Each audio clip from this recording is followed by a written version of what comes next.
Shalom saudara. Hari ini harinya. This is the day that the Lord has made.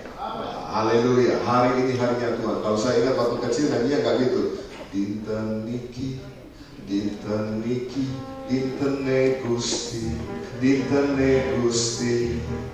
Monggo kita asukoreno. Haleluya. Oh haleluya. Dinten niki, dintene Gusti. Hari ini harinya Tuhan. Besok gimana? Besok harinya siapa? Yang benar. Harinya siapa? Harinya Tuhan juga. Berikan tepuk tangan bagi Allah kita. Sebab ketika saudara nyanyikan hari ini harinya Tuhan, besok ya jadinya besok kan. Hari ini harinya Tuhan. Puji Tuhan, saya sudah kangen lihat wajah saudara-saudara sekalian. Ya. Minggu lalu gak ketemu sama sekali karena Tuhan izinkan untuk pelayanan di Madiun, lalu ke Nganjuk, kemudian ke Ponorogo. Wow, satu pengalaman luar biasa saudara. Ya, jam 6 pagi kami ibadah di Madiun. Selesai ibadah, langsung pendetanya bilang, cepat Pak, kita harus pergi ke Nganjuk. Saya sampai di Nganjuk sana saudara, ya mereka sudah praise and worship, dan saya tahu jamnya sama saudara. Di sana mereka mulai ibadah jam 9. Jadi tepat jam 10 saya harus naik. Dan saya dengar kesaksian di tempat ini, saudara dilawat Tuhan di tempat ini. Amin. Kita mulai ibadah di sini jam 10. Saya naik jam 10 di sana saudara. Ketika saya naik di mimbar kita mulai menyembah Tuhan. Saya katakan, mari kita sembah Tuhan. Oh, lawatan Tuhan terjadi luar biasa. Tiba-tiba saya lihat saudara, loh beberapa orang hilang saudara. Beberapa orang hilang. Bukan mereka rapture, ternyata mereka tersungkur di lantai saudara. Bahkan soundman-nya saudara, tadinya soundman-nya ada di belakang seperti itu saudara. Tiba-tiba dia nggak ada saudara. Ternyata dia ada di bawah saudara. Tuhan lawat luar biasa. Saya percaya urapan Tuhan mengalir, memberkati kita semua. Baik yang ada di Jakarta maupun yang ada di Nganjuk diberkati oleh Tuhan. Kemudian saudara, saya diajak pulang ke Madiun sebentar untuk persiapan. Langsung berangkat lagi ke Ponorogo saudara. Ya, saudara tahu Reok Ponorogo? Kami khotbah di sana, saudara. Ya, orang bilang di sana, wah kuat kuasa kegelapan. Tapi saya percaya hari itu ada lawatan Tuhan yang besar di sana. Dan kami saya sampaikan firman Tuhan di sana, saudara. 3:30 sampai dengan jam 5:30 langsung dibawa lagi, saudara, ya, ke stasiun. Sampai di stasiun, betul-betul Allah itu tidak pernah terlambat menolong anak-anaknya. Begitu saya masuk di kereta api, ada saksinya Ibu Wirali, ya istri daripada Pak Wirali di tempat ini, menunggu saya di stasiun. Ya, begitu saya naik di keretanya, saudara, keretanya berangkat, saudara. Bayangkan saudara, terlambat 1 menit berarti saya pulangnya besok. Tapi Tuhan kita selalu mengatur tepat pada waktunya, tidak pernah terlambat. Dia mengatur tepat pada waktunya. Yang setuju dengan saya katakan, amin.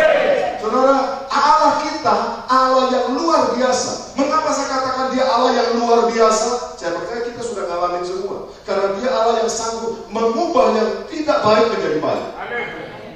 Siapa pernah ngalami yang tidak baik Tuhan ubah jadi kebaikan? Oh, haleluya.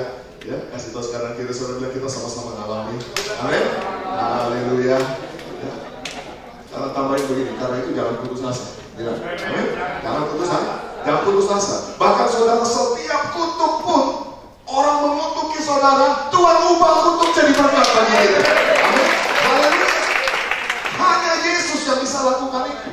Bahkan ketika orang mengejek saudara, dan saudara dengan catatan tidak balas mengejek, haleluya.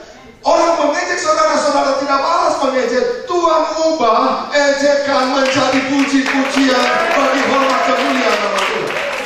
Tapi kalau saudara balas bagaimana? Itu namanya satu sama. Betul? Itu namanya impas. Ya, siapa yang pernah diejek? Siapa pernah diejek?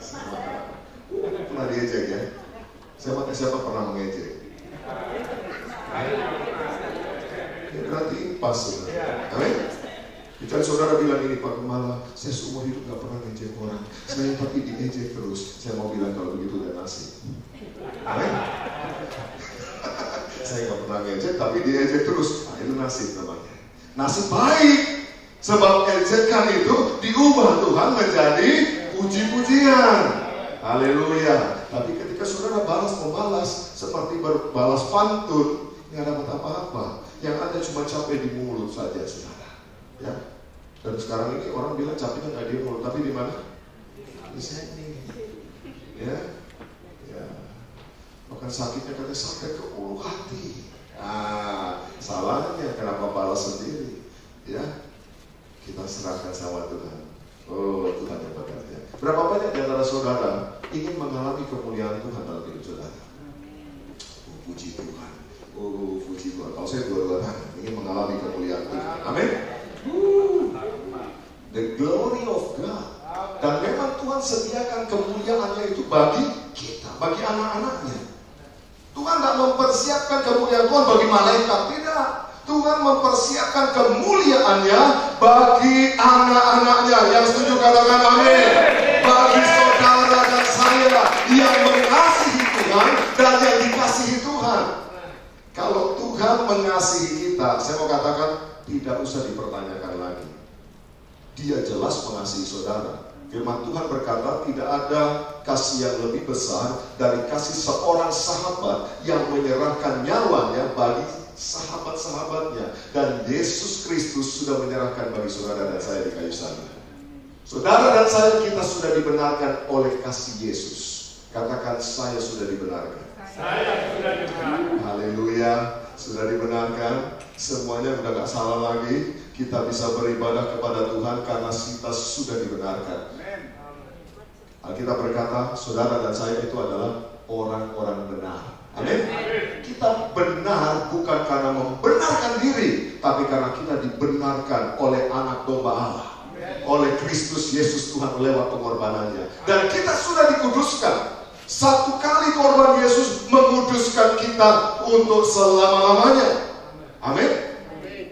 Dengan catatan kita hidup di dalam Dia, kita melekat dengan Dia, kita mengerjakan keselamatan kita dengan takut dan gentar.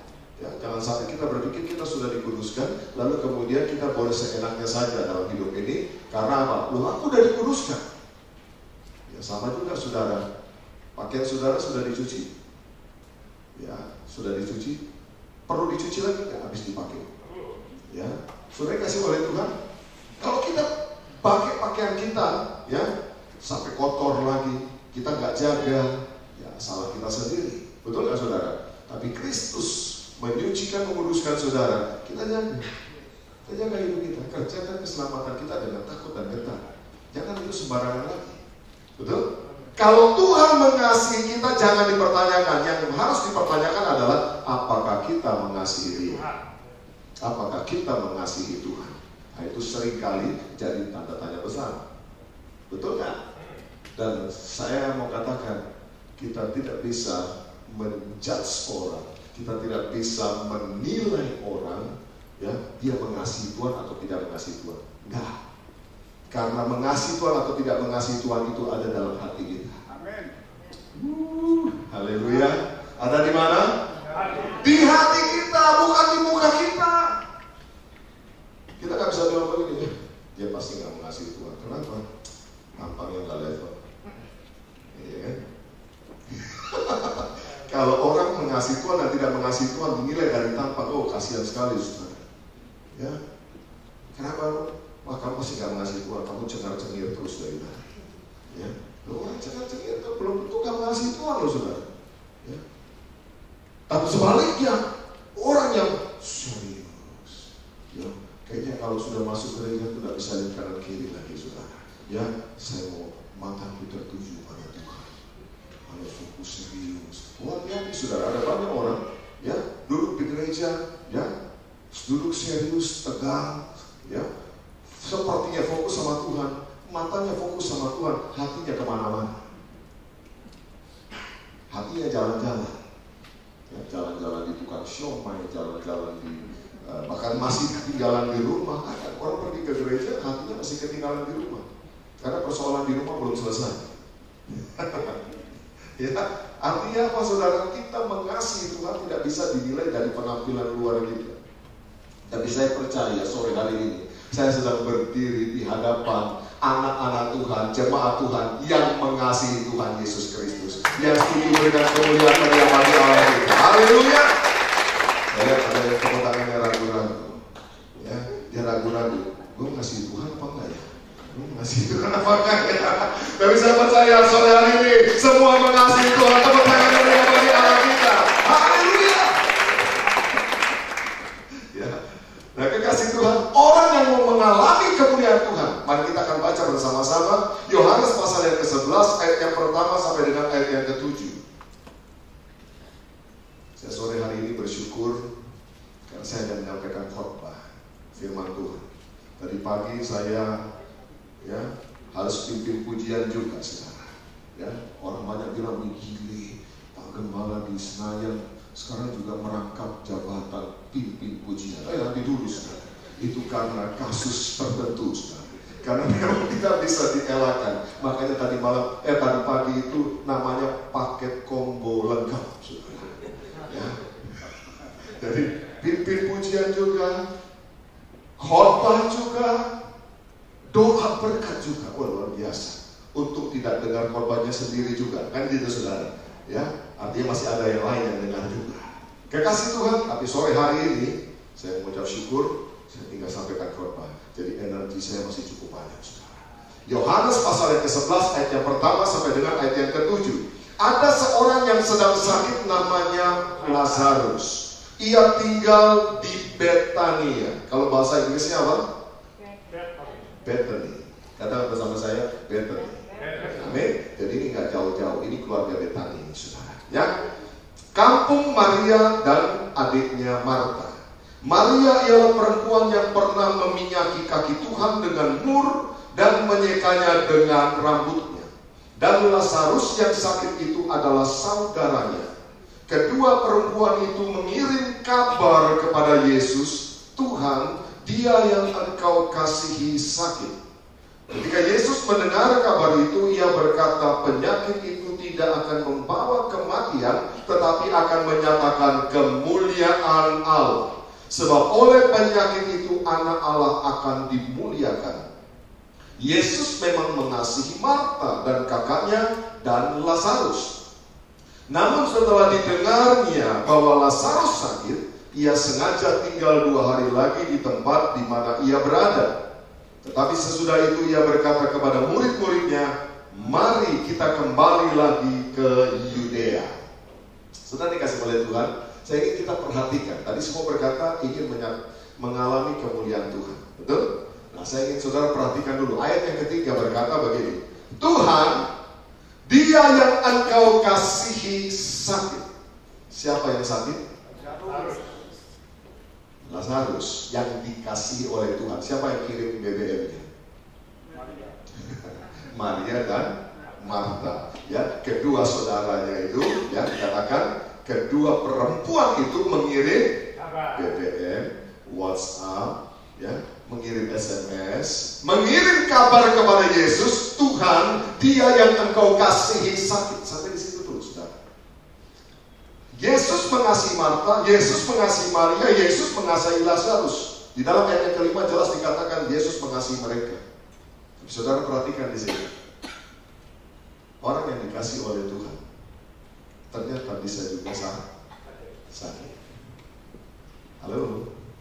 Orang yang dikasihi oleh Tuhan ternyata bisa mengalami yang namanya sakit.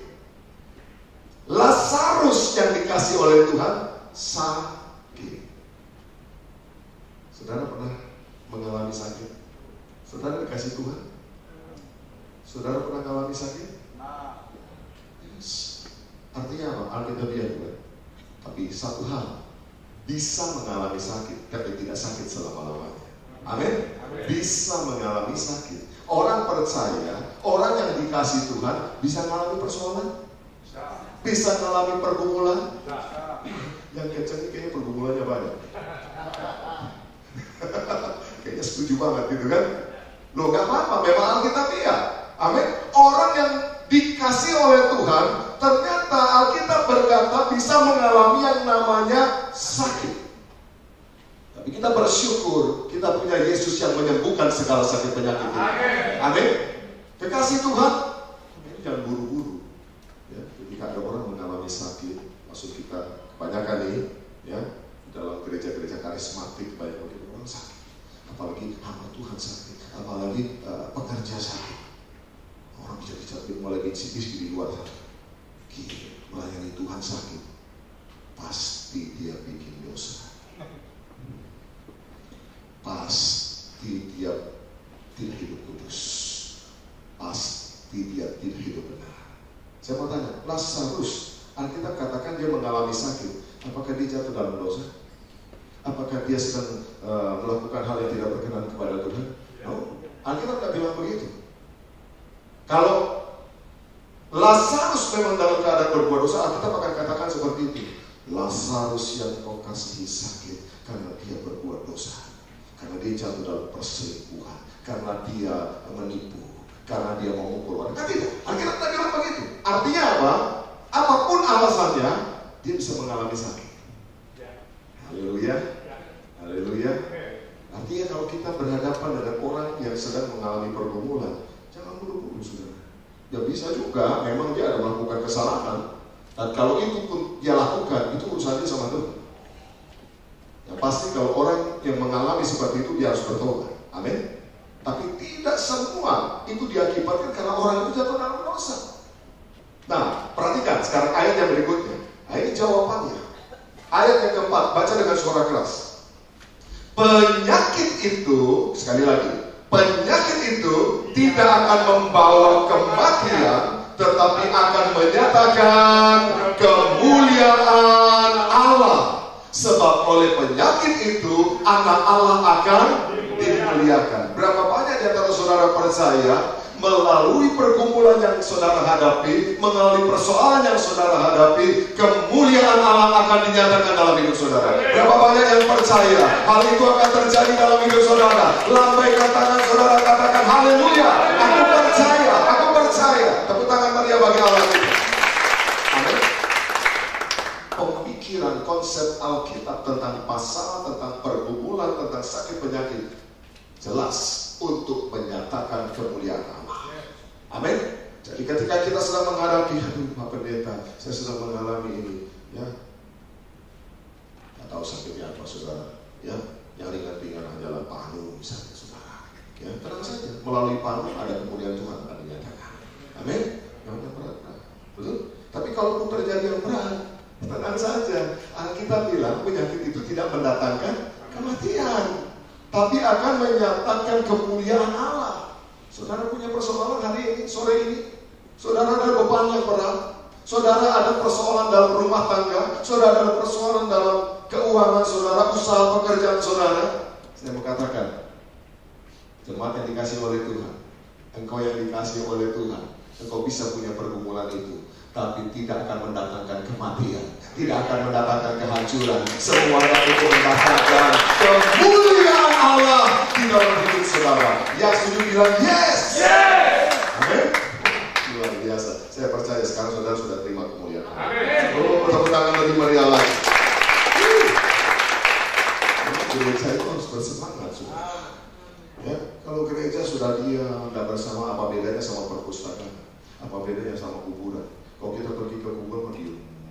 Orang kan diam, saudara. Tapi kalau di gereja seperti ini memang kita harus wow, exciting. Amin. Kenapa kita exciting? Karena Allah kita luar biasa. Allah kita itu dahsyat. Bayangkan kita yang dulunya bukan siapa-siapa bisa dipilih oleh Tuhan. Apa enggak dahsyat, saudara? Apa Tuhan kurang kerjaan milih kita? Tidak. Dia sudah mengasihi saudara sebelum dunia dijadikan. Coba lihat orang di kanan kiri saudara, bilang gini, engkau itu dikasihi Tuhan. Amin. Amin. Ya. Pelan-pelan, jangan. Sebab itu rahasia kita. Ya, engkau dikasihi Tuhan. Ya. Kadang-kadang kita begitu ada nih yang remaja, ya, cowok mulai naksir kita udah berbunga-bunga. Luar biasa. Atau cewek hasil kita udah berbunga, rasanya waduh sudah segala-galanya, ya. Kadang-kadang cinta manusia bisa membuat kita lupa cintanya Tuhan kepada kita. Tapi saya percaya di tempat ini kita tidak ada yang melupakan cintanya Tuhan. Amin. Dunia boleh, artinya kita punya sesama boleh mengasihi, tetapi ingat yang paling besar kasihnya kepada kita dan tidak tertandingi oleh apapun juga, itu kasihnya Yesus kepada kita.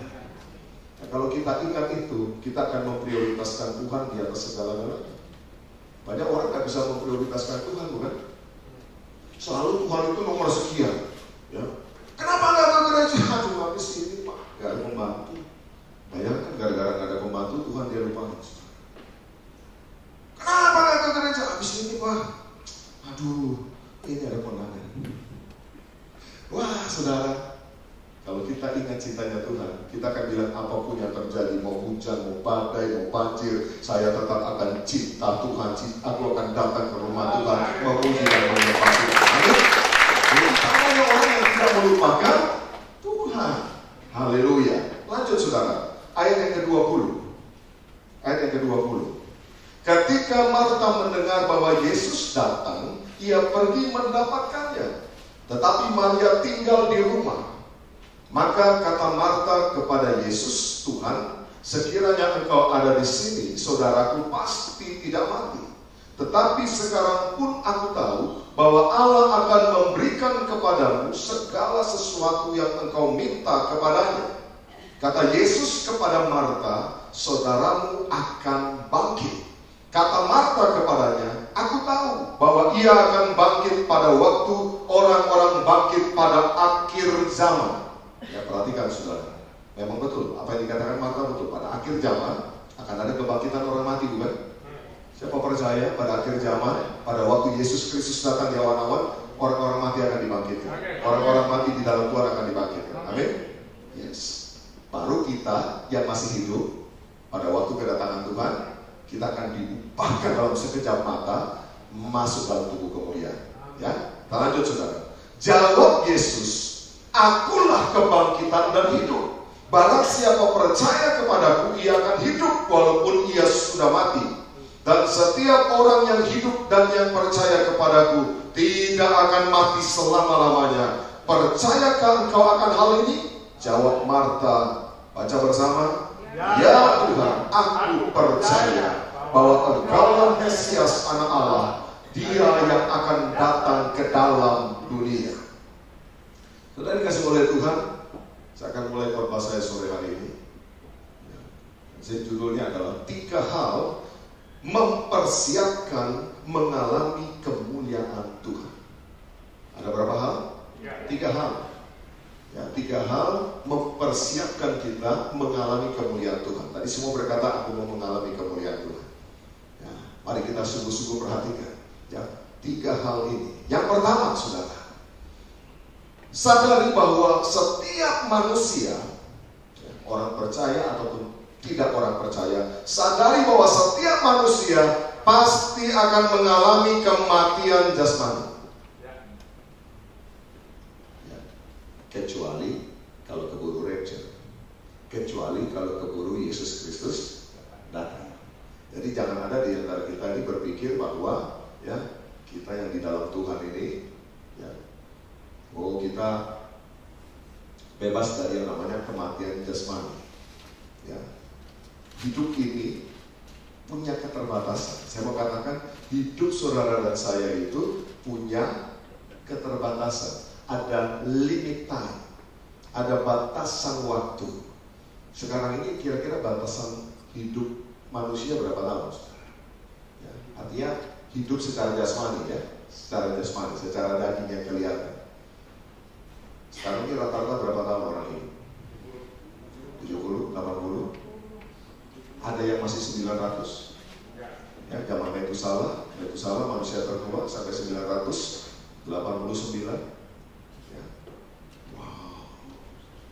Ada nggak yang setengahnya saja saat ini? Ada yang gopek? Pak, umur saya gopek, wah kayak berarti kau seangkatan dinosaurus. Kan gitu sih.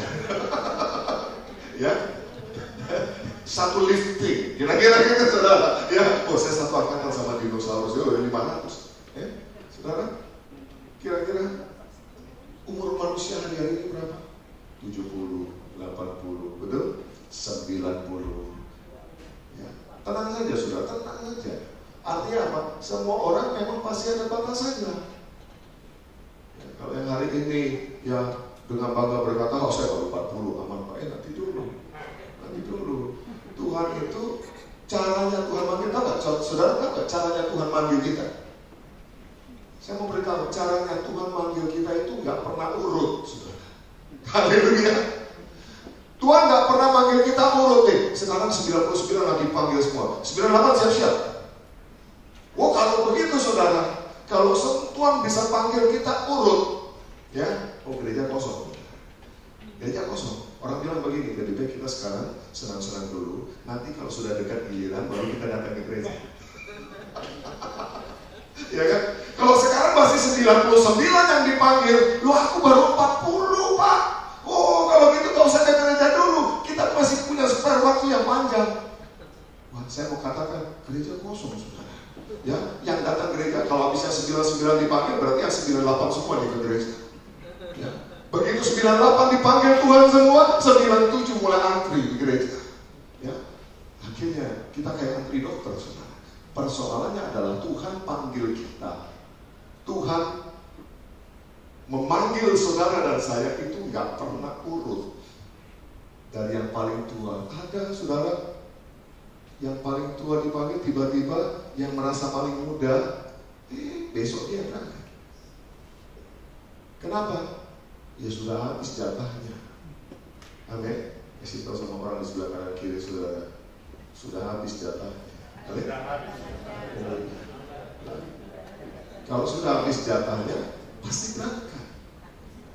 Kalau sudah habis jatahnya, pasti berangkat. Tuhan nggak pernah urut. Oh iya.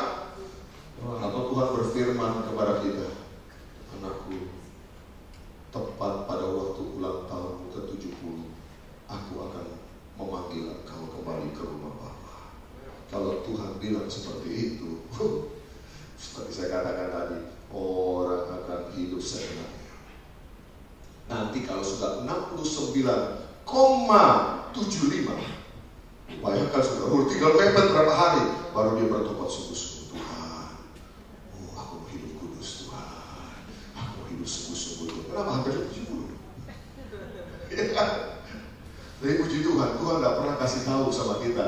Oleh sebab itu firman Allah berkata, berjaga-jagalah senantiasa.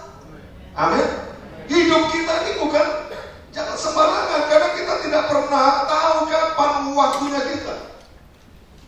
Kekasih Tuhan, semua orang itu akan mengalami yang namanya kematian secara jasmani kecuali rapture. Saya harus garis bawah itu. Karena itu jangan hidup sembarangan. Haleluya. Saudara setuju dengan saya, gak hidup sembarangan. Amin. Tos dulu kan, kita tidak boleh hidup sembarangan. Tidak boleh hidup sembarangan. Ya, janji ya. Kita tidak boleh hidup sembarangan. Artinya apa? Yang pertama, benci dosa. Orang yang sudah diselamatkan oleh Yesus, maka dia harus sepakat benci dosa. Katakan benci dosa. Benci dosa. Kita dulu orang berdosa. Tuhan itu benci sama dosa kita. Tapi Tuhan tidak membenci pendosanya. Loh kalau Tuhan benci pendosanya, kita kan diselamatkan saudara. Yang Tuhan benci dosa kita.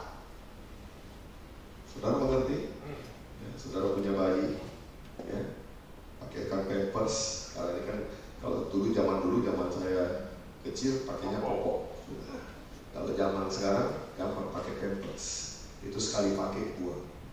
Ketika saudara bawa bayi, lalu kemudian dipakaikan pampers, dia kencing, ngompol gitu saudara.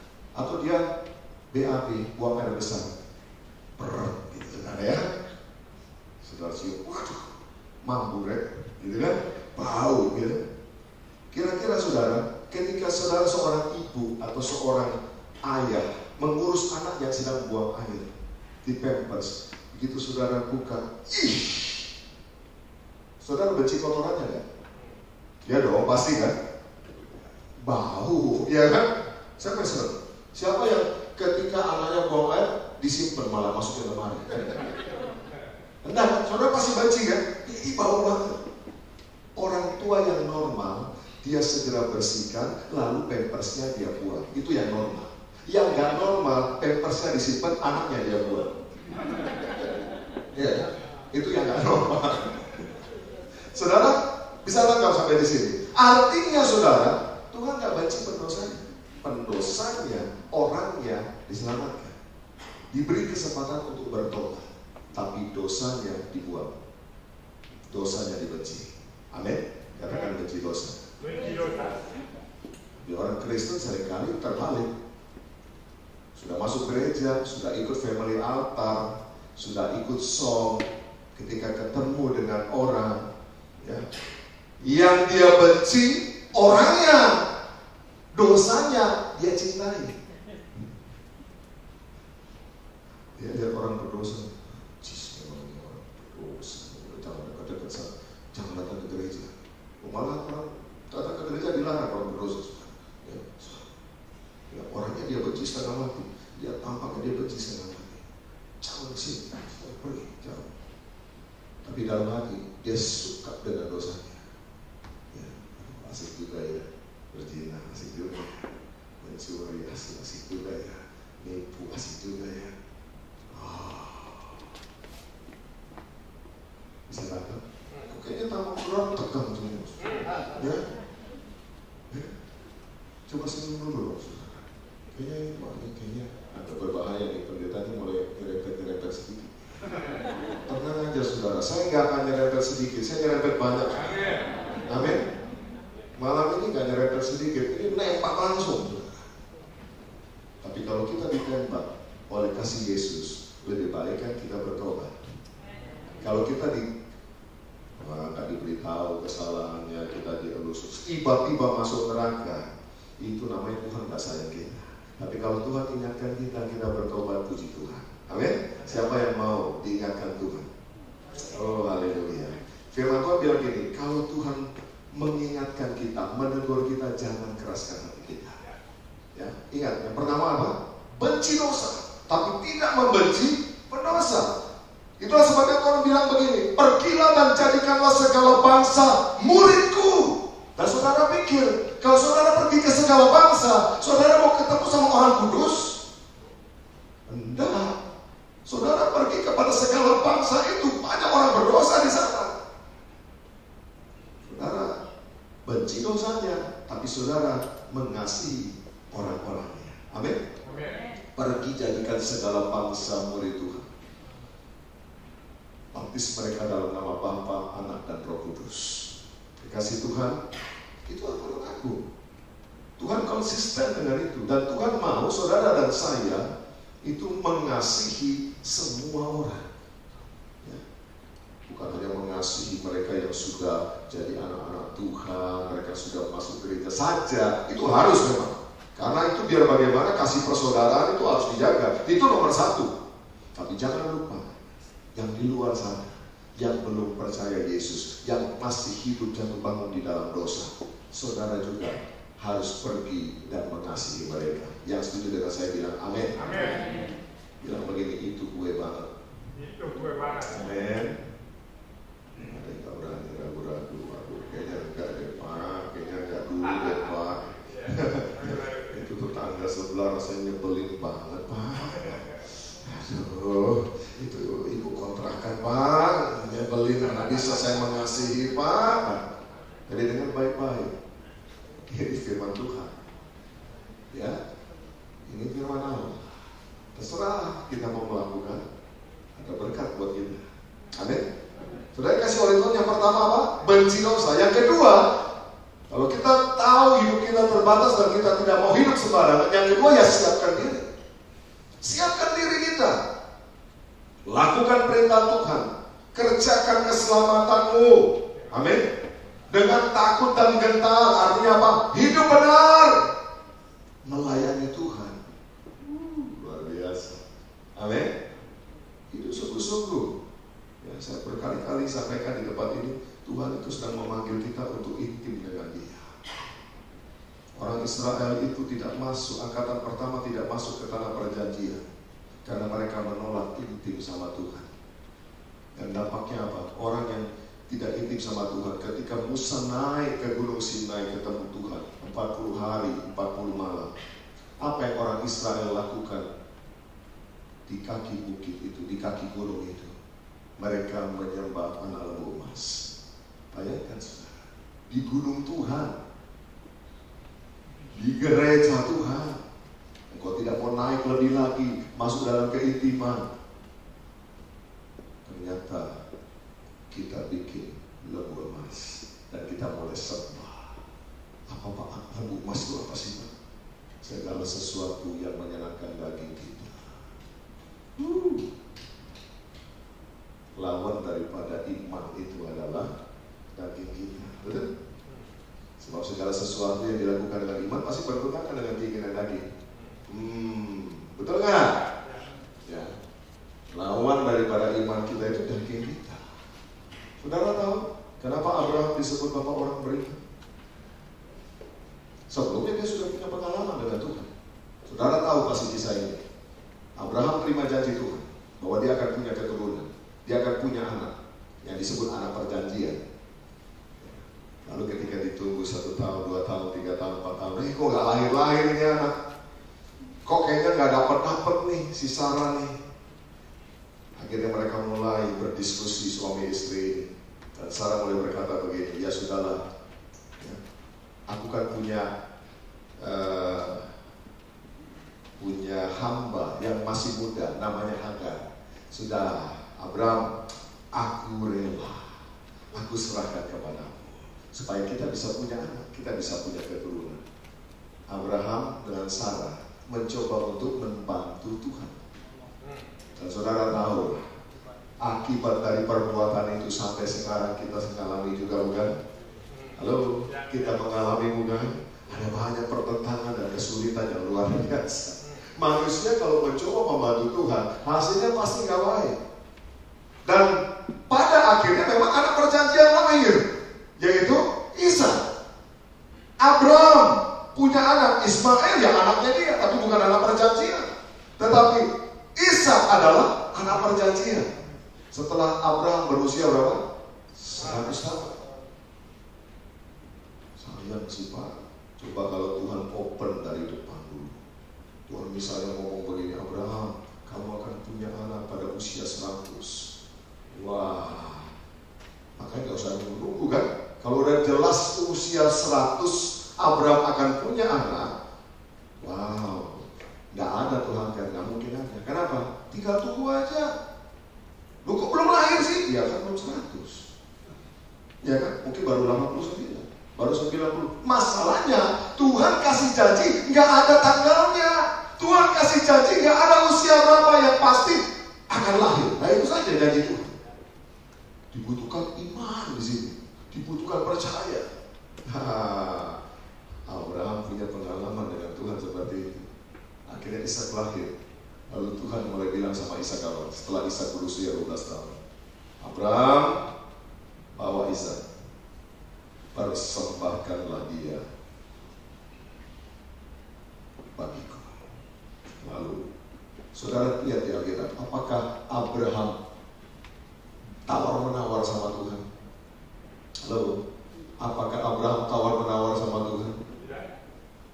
Apakah Abraham bilang begini, Tuhan, barangkali saya salah dengar atau Tuhan salah ngomong. Mungkin yang Tuhan maksud bukan Ishak kan? Ishak ini kan anak perjanjian, umurnya baru 12 tahun, masih muda. Mungkin kau salah Tuhan. Gimana kalau sebaiknya Sarah aja Tuhan yang kita bawa? Kebetulan memang sudah expired.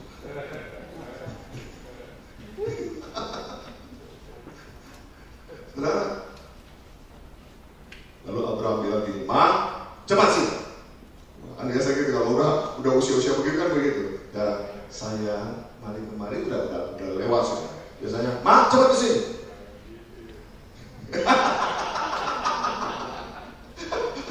Ya. Ada apa Pak? Udah, cepat ikut. Ya. Tuhan bilang kamu harus dikorbankan. Hah? Kata Sarah, kok gak usah dikorbanin, sebentar lagi gue juga udah lewat nih. Pakai dikorbanin lagi. Dari kasih oleh Tuhan. Apakah Abraham tawar-menawar sama Tuhan? Tidak. Itulah disebabkan percaya, dia belajar dengan Tuhan akan pengalaman sebelumnya. Dia sempat mengalami kesalahan, kali ini dia gak mau salah lagi. Dia ingat, kalau Tuhan yang memberi anak perjanjian, pasti Tuhan juga yang akan menjaga anak perjanjian itu. Tidak mungkin anak perjanjian itu akan mati terbunuh begitu saja. Dia belajar sesuatu dari pengalaman sebelumnya dengan Tuhan. Maka dia membawa Ishak, dan Alkitab berkata, Tuhan berseru dari surga, jangan kau bunuh anak itu. Betul? Lalu Tuhan menyediakan domba pengganti. Disitulah pertama kali Tuhan menyebutkan, Abraham menyebutkan Tuhan dengan nama Yehovah Jireh, Allah yang menyediakan, tepat pada waktunya. Kekasih Tuhan luar biasa. Kita harus belajar pengalaman kita dengan Tuhan. Katakan, saya mau belajar. Saya mau belajar Pengalaman dengan Tuhan. Amin. Kemarin kita sudah mengalami, mungkin sempat gagal, mungkin sempat mengalami kejatuhan. Jangan gagal lagi. Halo, jemaat Tuhan, jemaat, jemaat, amin. Jangan jatuh lagi, ya. Silakan nanti saudara, jangan jatuh melulu, bilang begitu. Silakan, jangan jatuh melulu.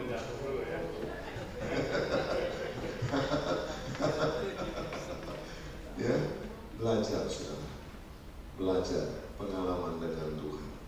Jadi yang pertama tadi, benci dosa. Yang kedua, siapkan diri. Dan yang ketiga, kalau kita tahu bahwa kita itu waktunya terbatas. Yang ketiga, jangan pernah sombong. Karena semuanya sama kok. Halo, semuanya akan mengalami jalan yang sama. Saudara boleh sekaya apapun, pada akhirnya ukurannya akan sama. 2 kali 1. Saudara boleh berkata, aku gak butuh orang lain di dunia ini, aku bisa survive, aku bisa mandiri. Tenang saja, tunggu tanggal mainnya. Kau gak bisa menguburkan dirimu sendiri. Kau pasti butuh pendeta untuk menguburkan. Amin.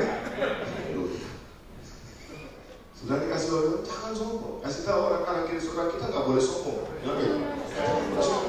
Ya, gak boleh sombong. Biasanya nih saudara, biasanya yang sombong itu yang tanggung-tanggung.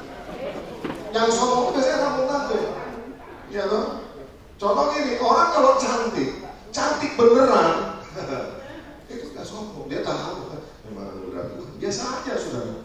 Tapi yang repot itu yang tanggung. Apalagi yang berpikir bahwa dia cantik, nah itu repot saudara. Ya, dia berpikir dia cantik, wah udah aneh-aneh. Orang nggak lihat dia, orang nggak sapa dia, aduh ngambek saudara. Ya, apalagi pendeta nggak sapa dia, aduh. Itu memang pendeta gak ada kepekaan sama sekali. Ya kan?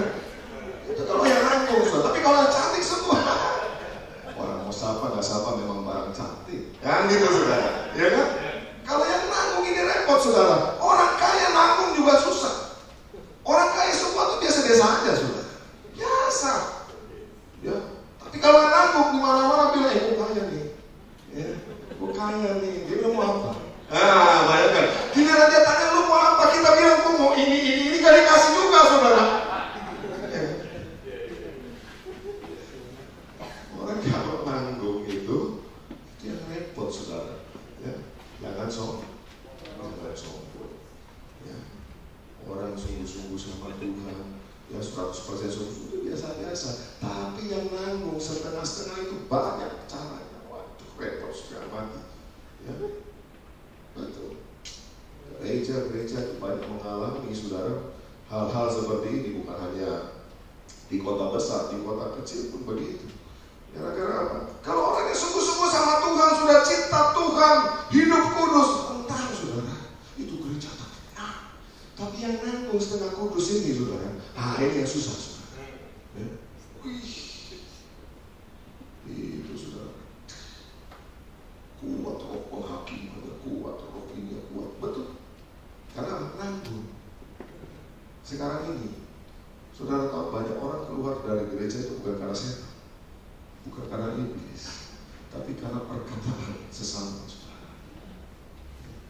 Sampai kita kadang-kadang berdoa, kami tolak dalam nama Yesus, iblis keluar dari gereja. Iblis saya bilang, kok belum masuk? Dari masih di luar nih.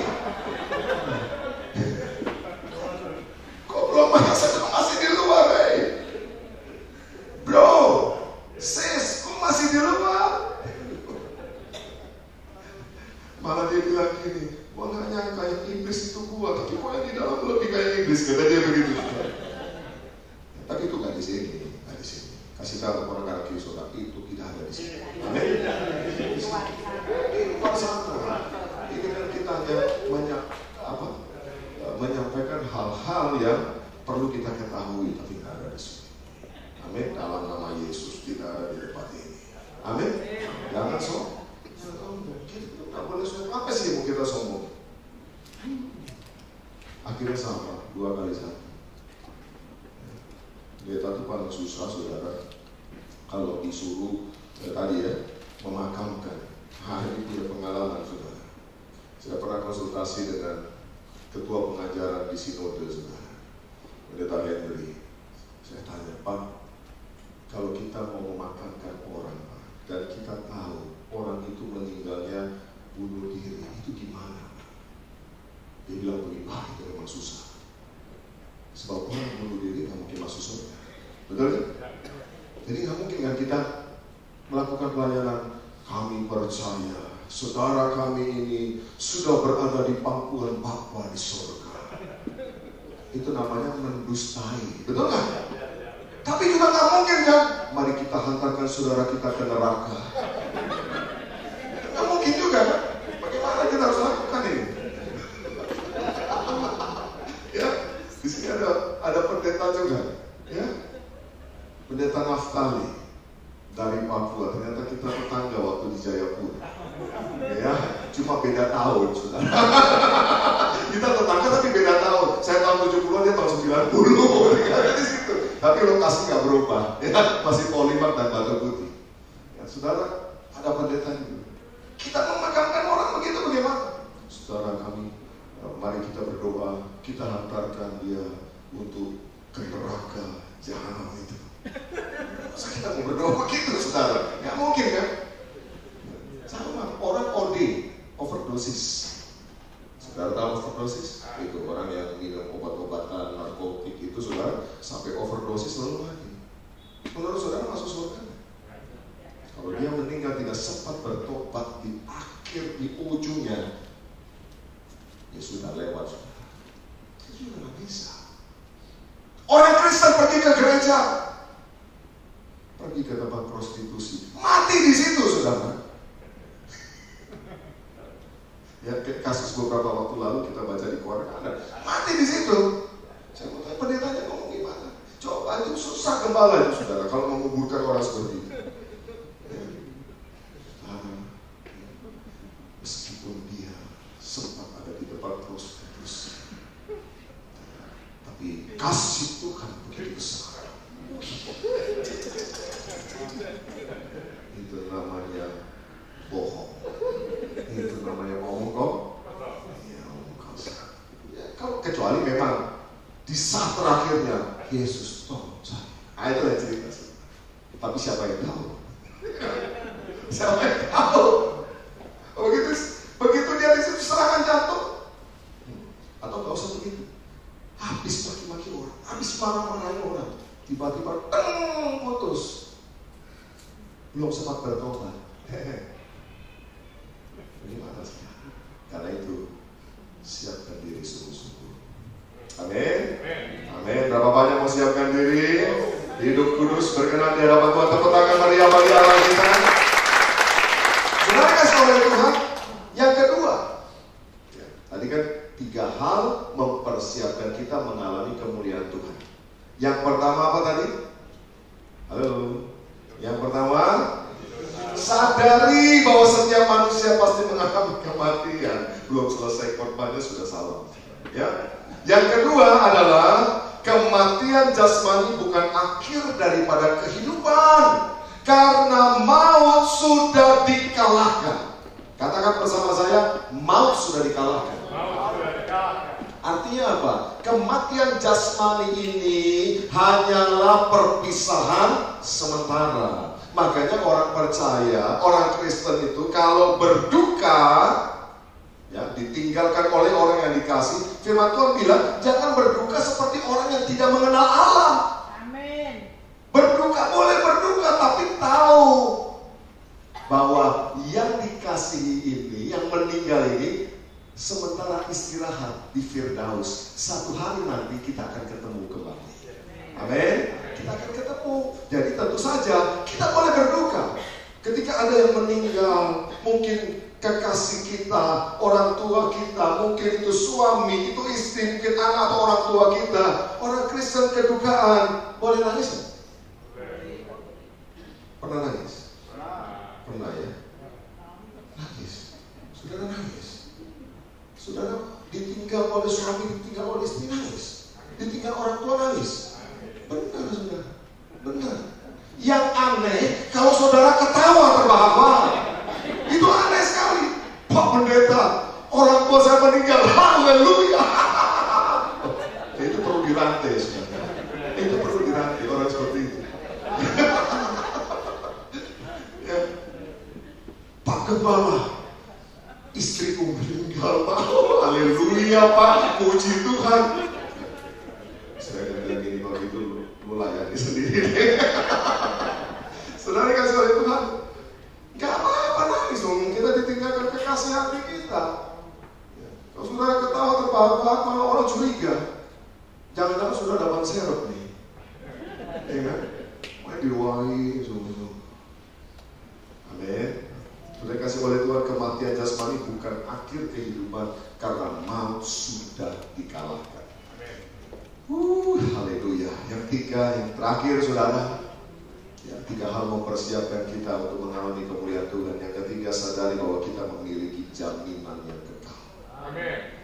Wah, luar biasa. Jaminan yang kekal. Kata bersama saya, jaminan yang kekal.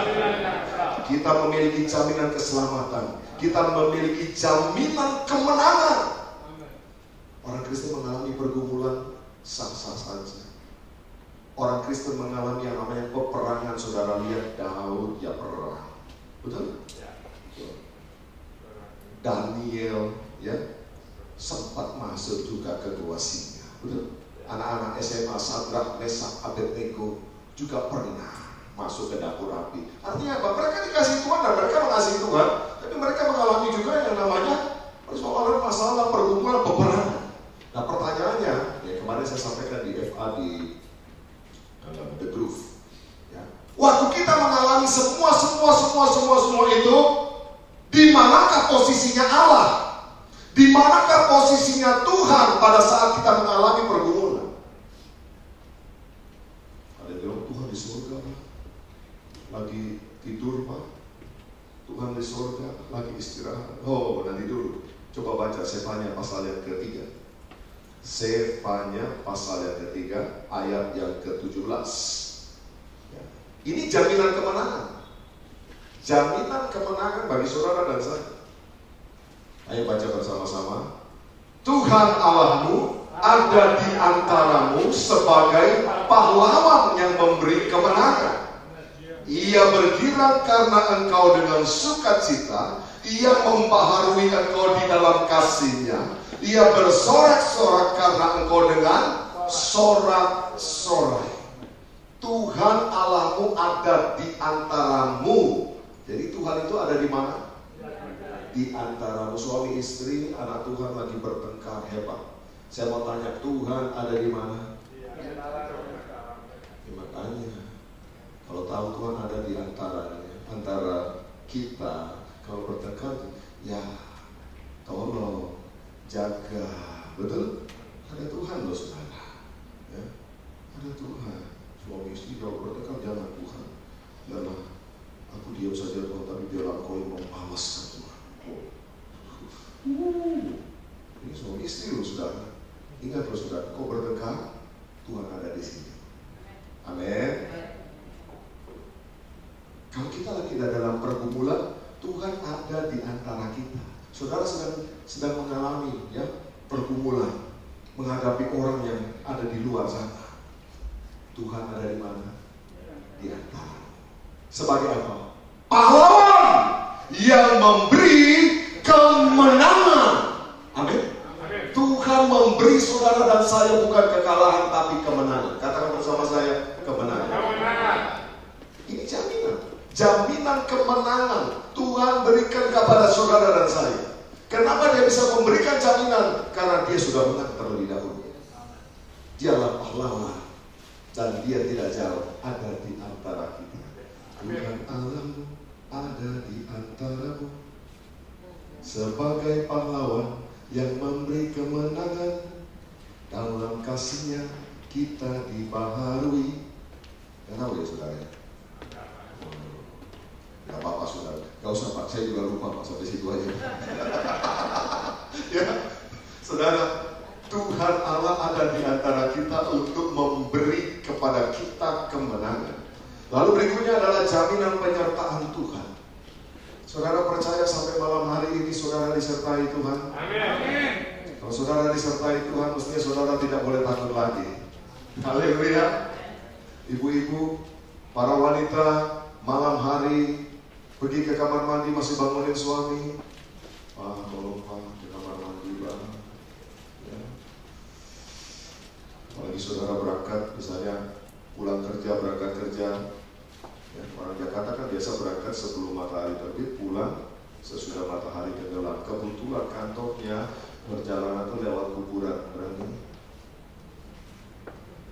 Saudara, harusnya nggak takut.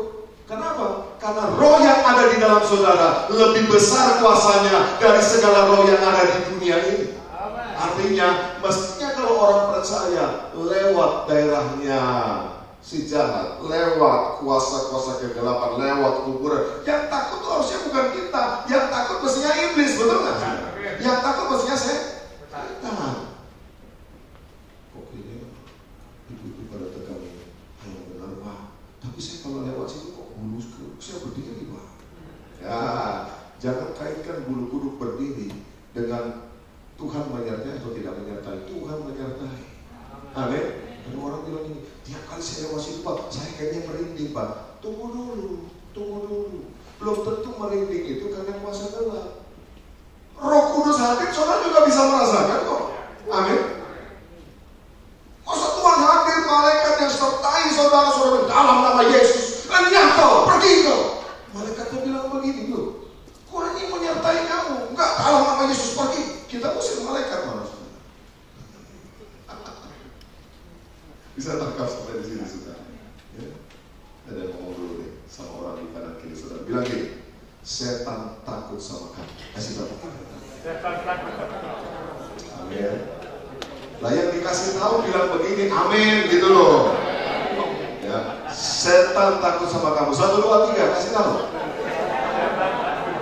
Yang dikasih tahu bilang, begitu saudara. Jangan sampai kita bilang ini, setan takut sama kamu. Dia jawab begini, sama gue juga takut sama dia. Itu artinya sesama penakut dilarang saling mendahului. Saudara kasih oleh Tuhan, setan takut sama kita karena kita disertai oleh Allah. Yang berikutnya adalah jaminan perlindungan. Saudara bisa cek di perusahaan asuransi manapun di dunia ini, tidak ada yang selengkap jaminan perlindungan Tuhan. Ya, adik saya bekerja di perusahaan asuransi. Kami ngobrol-ngobrol, memang ada wah kalau ini hilang telunjuk 1 itu harganya sekian, hilang ini itu berapa, itu ada saudara. Tapi yang lebih dahsyat perlindungan Tuhan, sehelai rambutmu jatuh, semua itu safety Tuhan. Amin. Artinya apa? Belum ada yang jamin sampai rambut-rambut, tapi Tuhan jamin itu semua. Tepuk tangan Maria bagi Allah. Haleluya. Sehelai rambut jatuh, belum lagi sehelai rambut alis jatuh. Saudara bisa tahu berapa alis, berapa lembar? Nanti pulang dihitung. Ya, sebab itu dijamin Tuhan. Ya, itu dijamin Tuhan. Kumis saudara pernah hitung? Ya, nanti pulang saudara hitung. Sebab itu dijamin Tuhan. Ya, kalaupun jatuh besok, ya kurangnya aja 1. Ya, artinya apa? Perlindungan Tuhan begitu sempurna atas hidup kita. Kalau kita sudah punya perlindungan yang begitu, apalagi yang perlu kita khawatirkan? Yes. Alkitab berkata, sekalipun 1000 rebah di sebelah kiri, 10.000 di sebelah kanan tidak akan menimpa kita, karena Dia melindungi kita dengan sempurna. Dan yang terakhir, jaminan kekal itu adalah jaminan pemeliharaan. Kita dipelihara waktu demi waktu sampai kesudahan kita dipelihara. Burung di udara saja dipelihara, bunga bakung di ladang saja dipelihara, apalagi kita anak-anak